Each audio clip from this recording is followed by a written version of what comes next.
Bonjour à tous, heureux de vous retrouver pour votre quartier flash du jour ce jeudi, direction l'hippodrome de Vincennes pour l'important, un groupe 1, le prix Marcel Laurent. On va évoluer sur 2100 mètres, un départ à l'Autostar.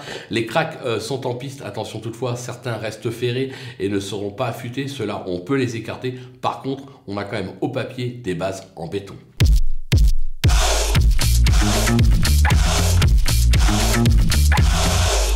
Allez, on attaque justement avec le numéro 5, Onek, même s'il lui arrive d'être battu au poteau, comme on dit, c'est un véritable crack qui peut regarder n'importe qui dans les yeux. En tête, il va falloir franchement être costaud pour le devanter, surtout que c'est le seul de la course à déjà être descendu sous les 1,10 sur le parcours. Le numéro 3, Héros d'Armes, quelle sensation dans le championnat européen des 5 ans justement face à Onek. Certes, il est mal garé, mais avec JMB de retour au ficelle, il s'annonce redoutable. Le numéro 1, Idaho Tillard, il vient de remettre les compteurs à zéro sur l'hippodrome de Bordeaux après sa bévue dans le critérium des 4 ans. On sait qu'il vise l'Amérique, donc cette course n'est pas un objectif, mais s'il veut viser l'Amérique, ça passe par un superbe résultat ce jeudi, raison pour laquelle on peut foncer les yeux fermés. Les opposants, le 9, Inma Rosa, elle n'a trouvé que Italiano Vero pour la devancer à l'occasion du critérium des 4 ans. Elle sera tout aussi bien sur ce parcours, de nouveau au pieds nus. On fonce, même si là encore, ce n'est pas un objectif. Le numéro 4, Happy Valley, cette troisième récente du critérium des 5 ans, fait partie de l'élite. Elle est capable d'enrouler de loin et de tenir, bien menée. Elle peut en faire plier plus d'un dans cette épreuve. Le numéro 6, inoubliable, elle a déçu dans le critérium des 4 ans, mais vient de faire belle impression dans le Grand Prix de l'UOT, bien placée en première ligne, je pense qu'il va falloir compter avec elle. Le coup de poker, on la connaît par cœur, c'est le numéro 7, Anna Demol. Elle a gagné le critérium des 3 ans, elle a depuis connu des petits pépins de santé entre guillemets, mais elle vient de refaire surface sous la selle. Je pense que son objectif principal de l'hiver, ce sera le Cannulier. Maintenant, son entourage a dit on continue à courir attelé, elle a quand même des moyens, elle est barrée par 2-3 chevaux pour la victoire, mais pour les places, attention à sa candidature.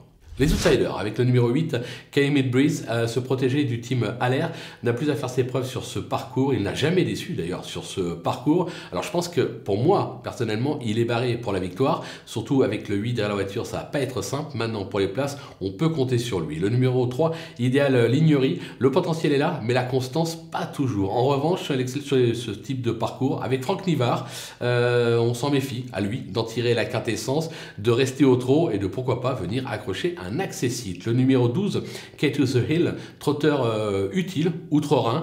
Il a toujours échoué lors de ses escapades parisiennes, 3 disqualifications. Alors maintenant, sa forme est sûre. Il est mal garé derrière la voiture. Maintenant, avec les étrangers dans ce type de tournoi, moi je m'en méfie toujours, raison pour laquelle je l'ai gardé, mais vraiment en bout de piste. Les délaissés.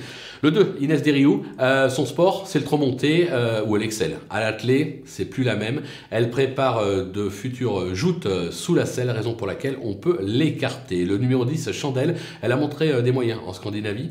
Deuxième sous la selle à Vincennes, elle reste sur une 5e place dans un quintet à Enghien. Elle reste ici ferrée, ce sera pour plus tard. Le numéro 11, Bérénice B, elle a acquis ses titres de noblesse sur les petits anneaux italiens. Ça se complique un peu à Vincennes, moi je trouve. Décevante actuellement, je n'y crois pas. Le numéro 14, First Blood, surprenant 4e du récent championnat européen des 5 ans à 70 contre 1 sur ce parcours. Maintenant, la donne change en seconde ligne en étant ferré. Si vous avez la place pour en garder un de plus, remontez-le, mais moi personnellement, j'y crois pas. Et enfin, le numéro 15, Crésus di Pioggia, qui vient d'effectuer sa rentrée dans le Grand Prix de Bordeaux. Il reste encore ferré pour l'occasion. Il est ici pour peaufiner sa forme pour plus tard, raison pour laquelle je pense qu'on peut l'écarter sans trop de risques. Voilà, on a fait le tour de cette superbe épreuve où, à mon sens, il va y avoir du sport. On va se quitter bien évidemment avec ma sélection, mes conseils de jeu, en vous rappelant que vous pouvez profiter des petits bonus Flash Turf qui défilent en bas de l'écran pour ouvrir un compte sur theturf.fr et bénéficier justement de ce bonus de 250 € jusqu'à 250 €. Ça peut être plutôt sympathique. Et avec cet argent, pourquoi ne pas tenter Onek en simple gagnant placé sur theturf.fr, parce qu'il y a de l'opposition et il ne sera pas, à mon sens, à 2 contre 1. Donc ça peut être un coup à tenter. À vous de jouer.